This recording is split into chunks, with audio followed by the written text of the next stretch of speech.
Le tourisme est très très important pour la principauté de Monaco. C'est un lieu de villégiature. Monaco, au départ, 19e siècle, c'était surtout le tourisme d'hiver. Ça paraît toujours bizarre parce que pour l'instant, les gens ont l'image de Monaco avec le soleil, la mer bleue et les bateaux. Mais c'est vrai qu'au départ, au 19e siècle, c'était surtout un développement du tourisme d'hiver, puisque les gens venaient prendre des bains ou venaient jouer au casino à ce moment-là.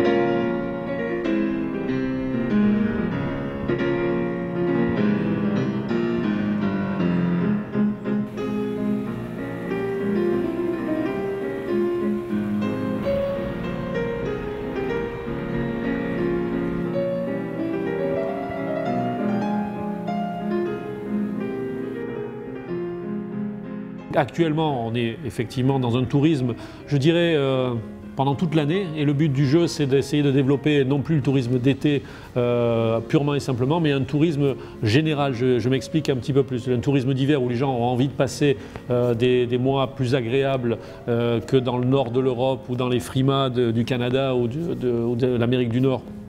C'est tout à fait notre but de les accueillir.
Nous avons un tourisme d'affaires qui est très très important, peut-être moins connu et qui gagne à être connu. Nous avons une infrastructure, nous avons un grand palais des congrès, entre guillemets, qui s'appelle le Grimaldi Forum, qui peut accepter beaucoup de congressistes. On a des congrès très importants en principauté, ou des congrès médicaux, des congrès sur l'industrie automobile, des congrès sur disons la finance, le luxe.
bonheur de vivre à l'intérieur. Et simplement la beauté.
Nous avons relativement bien au niveau touristique passé la crise parce que nous avons une offre qui est multiple.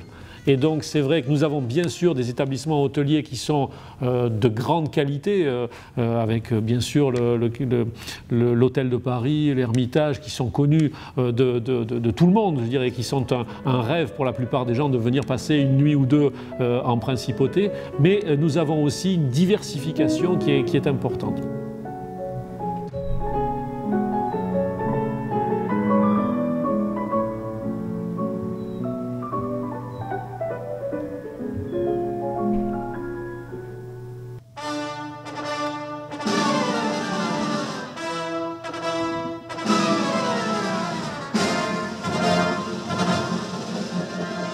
Le cirque de Monaco, le festival du cirque de Monaco a des retombées multiples. Les retombées directes, c'est les gens qui viennent assister aux représentations.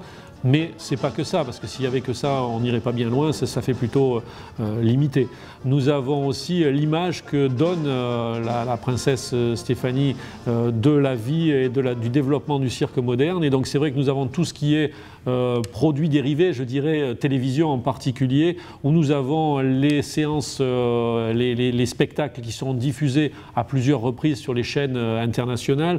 Nous avons beaucoup d'enquêtes ou de journalistes qui viennent à ce moment-là, et c'est vrai que c'est une image de marque, une carte de visite pour Monaco qui est très très importante pour quelque chose qui est très porteur, où les gens aiment bien ce monde du cirque, et c'est vrai que c'est un monde qui avait plutôt tendance à disparaître, et c'est, je pense, en grande partie grâce au prince Régnier III que ce monde du cirque a réussi là aussi à passer, non je dirais pas la crise, mais c'était vraiment une mort pratiquement annoncée, et je crois que là ils sont repartis, les professionnels du cirque, dans une dynamique, et le festival de Monaco est souvent le point d'orgue de l'année de cirque au sens large, puisque tous les professionnels du monde, depuis la Chine, les États-Unis, l'Angleterre, l'Espagne, enfin tous les pays qui font du cirque traditionnellement viennent en principauté pour voir des numéros, échanger et essayer vraiment. Je crois que c'est vraiment un congrès mondial de cirque, et les prix qui sont donnés lors de ce festival sont reconnus dans le monde entier, et vraiment c'est une vraie plus-value pour Monaco.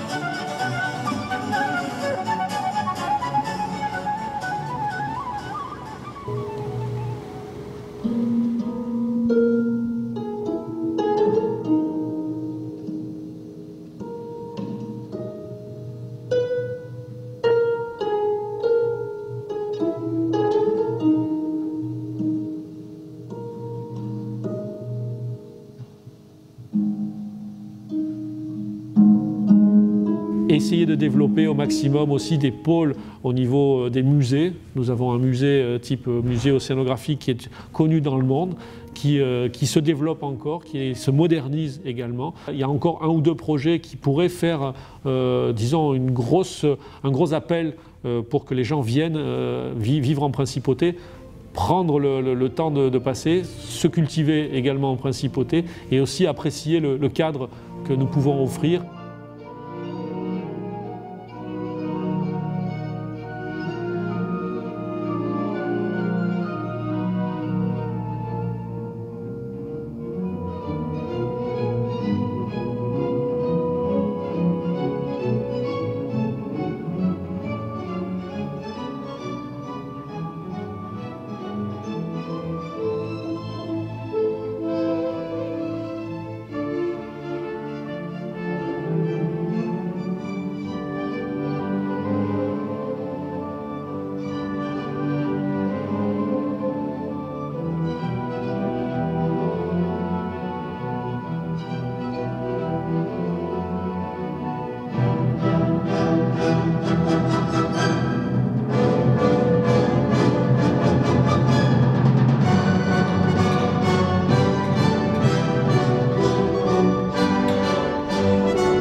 C'est véritablement un souci que nous avons tous, gouvernement et Conseil national et professionnels, tout venant en principauté, c'est de dire aux gens, si vous voulez, vous avez une qualité de vie, vous avez une sécurité, vous avez des possibilités de développer et votre famille et votre industrie au sens, pas tellement surface, mais matière grise. Donc nous, c'est ça qui nous intéresse pour l'avenir, c'est de dire, venez en principauté, on vous accueille, on essaye de faire le maximum pour vous accueillir dans des bonnes conditions et vous laisser développer le mieux possible vos activités.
Nous avons des rues qui sont très surchargées en véhicules.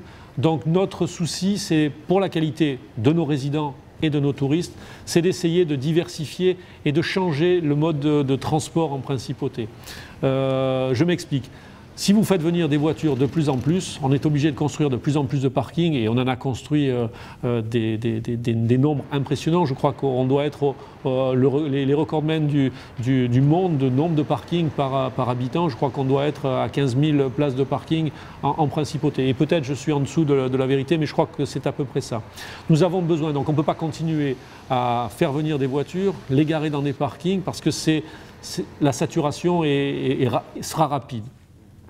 On essaye de développer les transports par ligne ferroviaire. Et donc ça, c'est vrai que c'est notre souci de fluidifier et de régulariser les apports sur la principauté par ligne ferroviaire. Donc on essaye de discuter avec les réseaux ferrés de France et la SNCF en France, puisque c'est quand même elle qui est notre partenaire, et c'est encore un partenariat avec la France.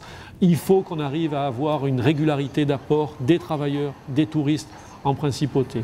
Nous avons un gros projet qui nous tient à cœur, c'est de participer et d'être une des gares qui va participer à la future ligne à grande vitesse Rome, Marseille, Barcelone.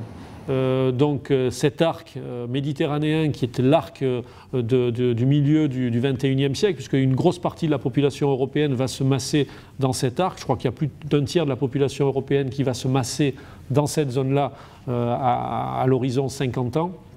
Donc on a besoin d'avoir des transports fiables, rapides. Donc c'est vrai que pour Monaco, avoir une visibilité sur une ligne à grande vitesse, ce serait très important. Alors c'est vrai que les candidats sont nombreux, hein, je veux dire Marseille, Nice se battent pour avoir une gare là-dessus, mais nous aussi on a des points à faire valoir pour dire nous sommes un pays indépendant, nous avons besoin de cette visibilité et de cette facilité. Alors c'est vrai que nous avons aussi la chance d'avoir un aéroport international à 2 pas, donc c'est vrai qu'on en profite également, mais tout ce qu'on essaye de faire aujourd'hui, c'est augmenter la fluidité pour arriver en principauté. Même des programmes de transport par mer sont à l'étude. De nouveau, je dirais, parce que c'est un serpent de mer en fait, parce que c'est réétudié régulièrement. Il y a des lignes qui sont en train d'être, disons, étudier entre Nice, Monaco, Menton, Vintimille pour essayer surtout l'été bien sûr, pour essayer de simplifier l'apport des touristes en particulier. Et puis c'est vrai que c'est plaisant d'arriver en principauté par mer. C'est un paysage magnifique et tout à fait inhabituel. Donc je crois que c'est intéressant. Donc voilà, notre souci pour le développement, c'est surtout augmenter, dire aux gens venez nous voir. Et on va essayer de vous garantir une qualité de visite et une qualité de vie chez nous.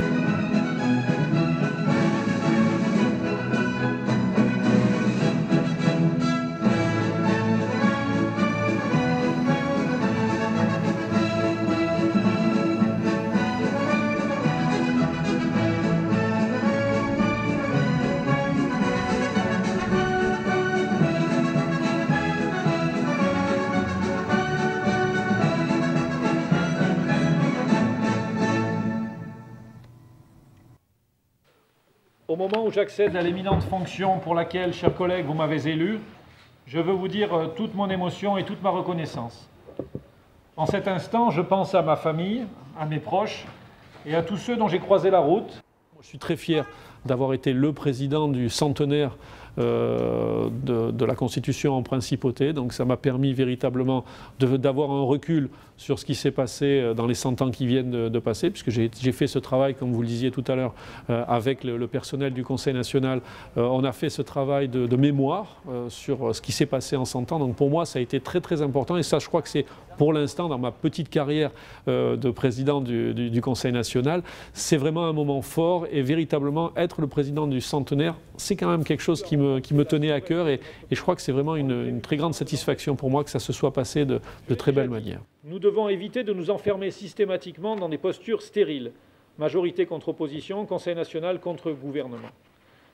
De vastes chantiers législatifs nous attendent. Notre temps et nos moyens sont comptés.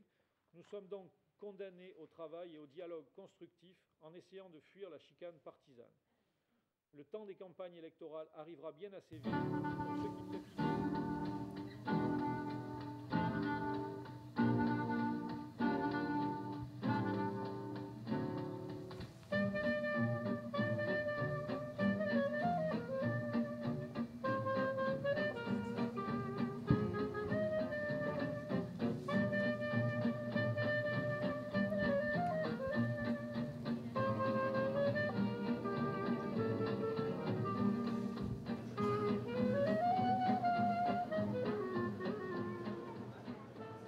Le moment important, c'est le 5 janvier de 1911, qui a été la première constitution octroyée par le prince Albert Ier, qui créait en particulier le Conseil national, qui n'existait pas auparavant.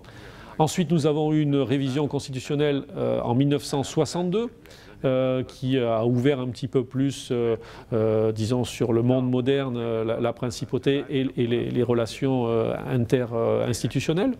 Et on a eu également une révision en 2002. Une révision en 2002 qui augmentait encore un petit peu le nombre de conseillers nationaux, puisqu'actuellement on est 24, alors qu'au départ on était 14, puis 18, puis donc maintenant 24.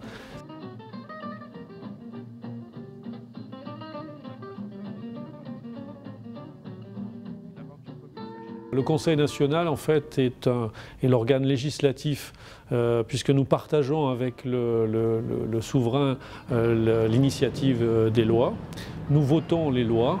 Et c'est vrai que nous avons une relation directe avec le gouvernement qui agit pour mettre en pratique et en musique la politique décidée par le souverain.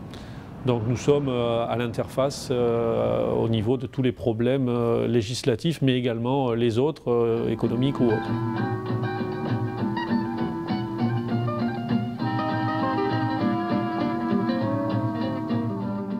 L'Assemblée est élue par l'ensemble des Monégasques, donc c'est un suffrage universel de l'ensemble des Monégasques de plus de 18 ans.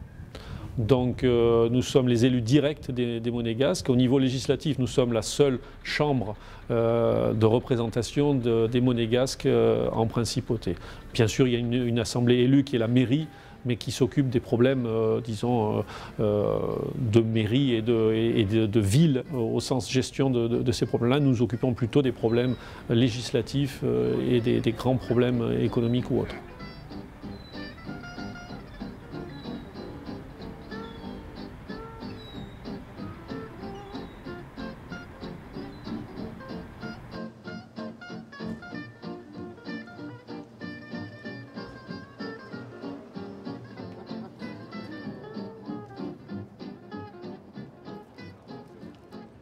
Ce qui était important en 2002, c'est de nouveaux pouvoirs qui ont été donnés au Conseil national, c'est-à-dire des pouvoirs d'amendement sur les textes de loi qui n'existaient pas jusqu'à présent, et jusqu'en 2002, et également des droits ou disons des possibilités de donner notre accord en tant que conseillers nationaux sur les ratifications d'accords internationaux qui auraient été signés au préalable. Sur le plan international, nous continuerons à développer notre action, car il y va de l'affirmation de la souveraineté de Monaco dans tous les forums parlementaires où notre présence est utile pour le pays. On a déjà parlé des grands moments, disons la création du Conseil national, c'était donc en 1911. Après, c'est vrai qu'il y a eu toute une gestation de la nouvelle Constitution de 1962, puisqu'en fait, la Constitution de 1962 a été le fruit de la Constitution de 1911 qui a été améliorée, que les gens ont senti perfectible au fil du temps et que mes prédécesseurs conseillers nationaux et présidents du Conseil national ont essayé de faire mûrir et de faire avancer. Ça, c'était une chose importante. C'était aussi légèrement avant la Constitution de 62, à partir de 1958, c'est toute la gestion des rapports qu'on a avec l'État français. Donc c'était des conventions qui ont été passées, qui ont été finalisées en 1963, mais qui ont commencé à être discutées avant, dans les années, fin des années 50. Donc vraiment toutes les conventions de voisinage et de fonctionnement avec le pays, puisque nous sommes enclavés dans la France. Donc il faut absolument qu'on ait des conventions sur l'apport d'énergie, sur les flux financiers, sur la médecine, enfin à tous les niveaux, sur l'entraide judiciaire. À tous les niveaux, il y a des conventions qui ont été créées. Donc ça, c'était un grand moment parce que ça a vraiment mis sur place une coopération entre la France et Monaco. Nous avons à cette période-là, donc les années 62, là aussi, donné le droit de vote pour les femmes. Donc ça, je crois que c'était un moment très important. J'ai parlé tout à l'heure de la modification de la Constitution en 2002. À ce moment-là aussi, il y a eu, et ça a été ratifié, enfin ça a été accepté par le Conseil national en 2004, l'entrée de Monaco au Conseil de l'Europe, qui a été quand même un moment très important pour la principauté de reconnaissance dans l'espace européen politique.